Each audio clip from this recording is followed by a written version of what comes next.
Right, now with X11, what we can do, looking back on our client machine, in our .ssh directory, we've got this config file, which again we could have done using ssh underscore config in / etc / ssh, but we're doing this on a per user. So here we can see against this user using it to create a connection to another machine, which is the host name 192.168.1.233. If we try to connect SSH to wray, it's also username is wray, so that'll be wray at 192.168.1.233 against port number 2222. So that saves us having to do the -p2222 bit. We're also enforcing protocol 2, that's version 2 SSH, and we're also identifying the cipher that we want. And we're identifying where the key is. So we can see the full path to that through the home directory .ssh and then id_RSA as it is. The other thing that we might want to do, of course, is invoke using -x the option for X11 forwarding. So if we can see that we've established a connection to, let's just see where we are, TTY18 and who-AL.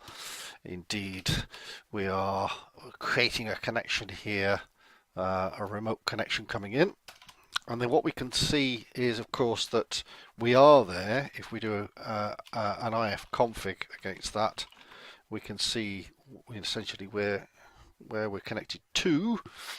So again, in fact, if we just do an IF config, we can see it, there it is as 233. So we're definitely on that other machine. So what we could do is invoke Wireshark, but of course we're actually in an X terminal.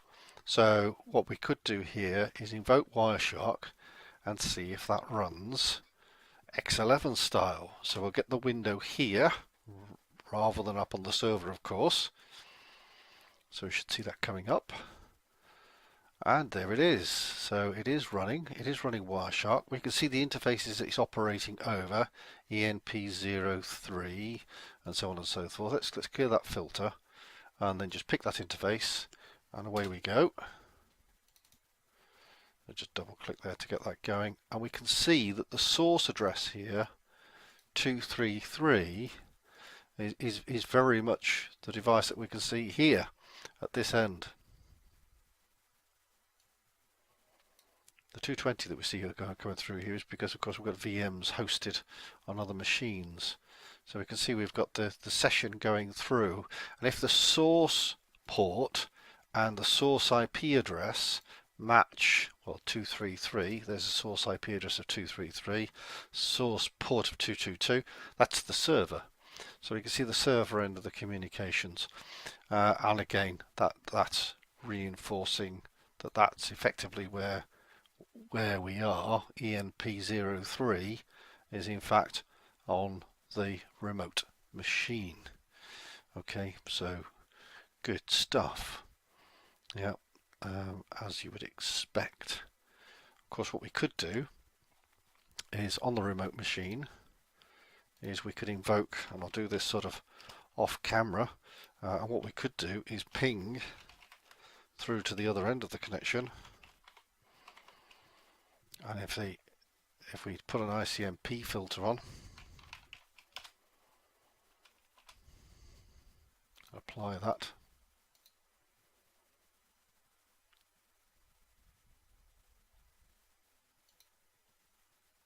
there it goes, just going through all the packets now. Should have probably restarted to be quicker, and that will come through. There we go. And if we ICMP through, we should see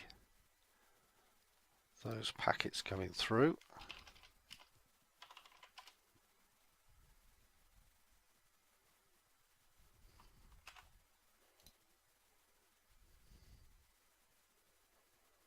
And eventually we get them. There we go. Does help if I click the appropriate filter.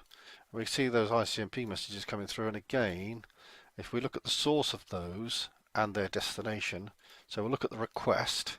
The request, of course, is coming from 233. So there we go.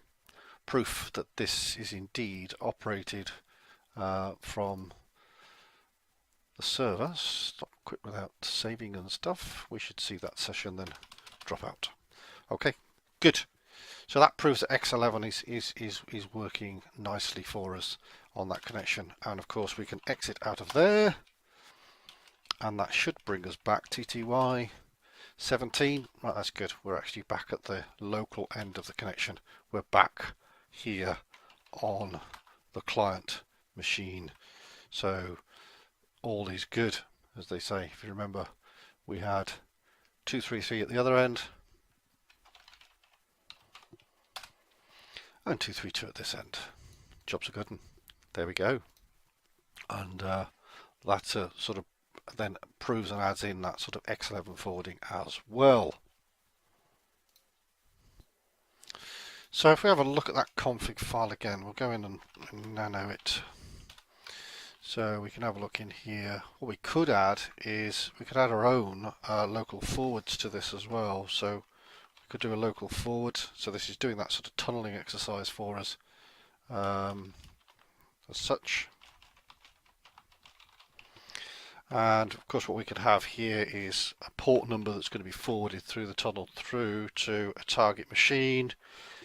Just for instance, if you had something like VNC running, then you would identify that as going through to, say, port display 1, so that would be 5901, and so on and so forth. So you could do those, or of course if you've got a web browser you could put port 80 on there, and that would do as well. So that's the sort of thing that you can actually do and add. So essentially just by effectively just going SSH minus X wray now, we're establishing that session, plus we're putting in that local forward as well. So we should be able to use that through a web browser, for instance, if that was applicable in this case, or say a VNC viewer or something of that ilk, depending on what you're trying to do through that SSH tunnel. TTY is up to 19 now, so not 17, as we'll see when we exit from there. And we see we're back to 17, which is where we started. Good. Right, I think that will do for now.